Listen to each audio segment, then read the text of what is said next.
小美和男友正享受春日的美，虚掩的房门突然被一把推开，原来是邻居家的小女孩。男友本想上前询问什么情况，谁知小女孩直接一口咬在了男友的脖子上。小美立刻拿起电话准备报警，可求救助线一直无法接通。突然，男友神奇般的从床上站起来，好在小美反应迅速，立马冲进浴室。小美从上面的窗逃走，她本想向对面的邻居求救，男人却拿枪警告她不要靠近。突然，一辆救护车从左边杀出，直接将男人撞飞在地。此时，整座城市已经沦陷。就在这时，男友从门口窜出，一拳打在挡风玻璃上。小美及时发动车子，迅速逃离了现场。由于一切发生的太过突然，小美把车停在路边，准备缓一会。突然，一个警卫打开车门，想将她拉下去。慌乱中，小美急忙踩下油门，想要逃脱，不料车子失控，直接冲下了路边的陡坡。眼看小美没什么危险，老黑这才带着她一同前行。在经过一个洞口的时候，突然有几个人朝他们开枪，确认对方没有恶意后，就把枪放下。老黑准备继续朝前面进发，但麦克劝他最好不要往前走，他们3个就是从前面过来的。老黑一开始并没有理会他，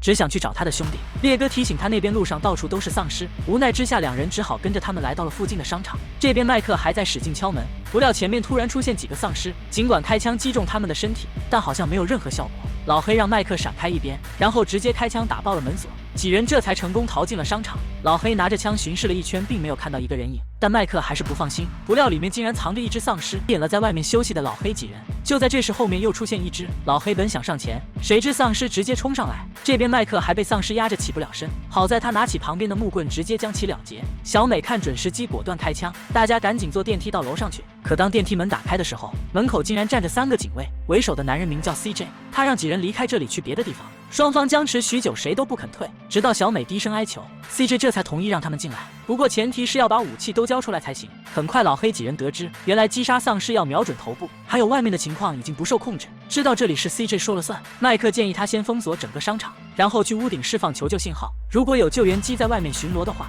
说不定他们还能安全逃离这里。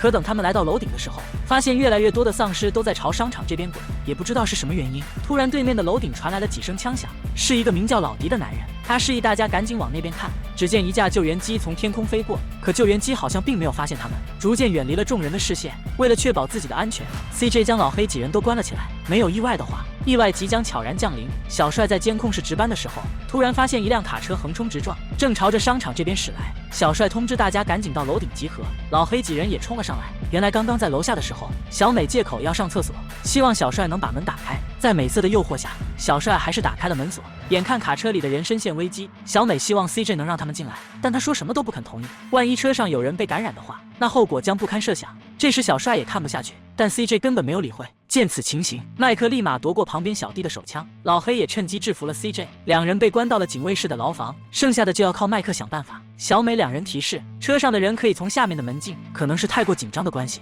车上的人竟然直接倒车撞了上来。麦克和烈哥原本计划是在门后接应，可外面却迟迟没有动静，无奈之下，两人只好冒险出门营救。此时已经有2个人爬到了车顶，小美立马将楼梯放了下去，但现在还有6个人在车里没有出来。在枪声的吸引下，越来越多的丧尸朝这边冲来，好在他们已经掌握了击杀丧尸的诀窍。最终在麦克的掩护下，众人成功躲进了商场。小美让受伤的人都到旁边的门店，她等下会去一一检查治疗，救援的人应该很快就能到。男人听了一脸不屑，他们都在外面转了一圈了，现在哪还有什么救援队？就在这时，老黑走了上来，他想借用一下刚刚的卡车，然后去找他的好兄弟史蒂夫，劝他别浪费时间了，他们刚刚就是从那边过来的，现在那里早就已经是屠宰场了。小美这边的情况也不容乐观，这个丰满的女人刚一进来就停止了呼吸，可没过一会竟然又神气般的复活了，女人朝着小美冲了上来。好在小美反应及时，拿起一旁的棍子直接插进了她的眼睛。就刚刚的情况而言，小美分析应该是被丧尸咬伤所致，这也是为什么病毒传播这么快的原因。但现在的问题是，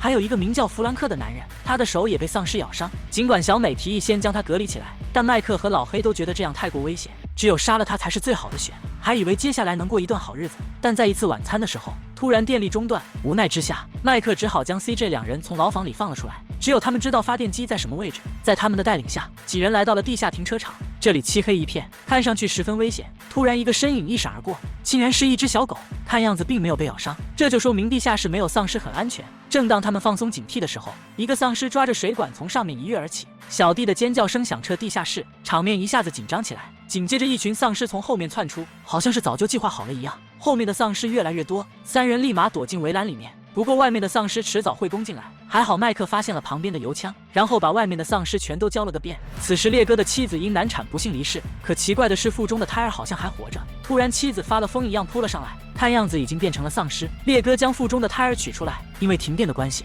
大妈本打算给他们送一些蜡烛，可等他进来的时候，眼前的一切让他震惊了。他掏出手枪准备杀了烈哥的妻子，但烈哥说什么也不同意，就算妻子变成了丧尸也不行。两人爆发了激烈的枪战，众人循声赶了过来，可显然为时已晚，大妈已经咽下了最后一口气。小帅本打算开枪将其爆头，可小美表示他是被枪打死的，应该不会变异。这边的情况就更糟糕了，烈哥和他的妻子都已经凉，但他们的孩子却还活着。小美掀开一看，孩子竟然也变成了丧尸。老黑觉得不能就这样坐以待毙，必须要想办法做点什么。麦克表示刚刚在停车场看到2辆巴士，如果将其改装加固的话，或许可以逃离这里，就是接下来不知道要去哪里。史蒂夫提议可以开到码头那边，然后搭上他的游艇去海上兜上2圈。虽然有点开玩笑的意思，但大家都觉得这个主意不错，就是目的地要改成海上的一个小岛。众人开始清理巴士，加上铁刺，还要添加霸气的涂鸦，一切都在按计划进行。但在距离撤离前的第5天，对面的老迪发来了求救，他已经饿得快坚持不下去。现在的问题是怎样把食物送过去，可谁都不想做这个冤大头更。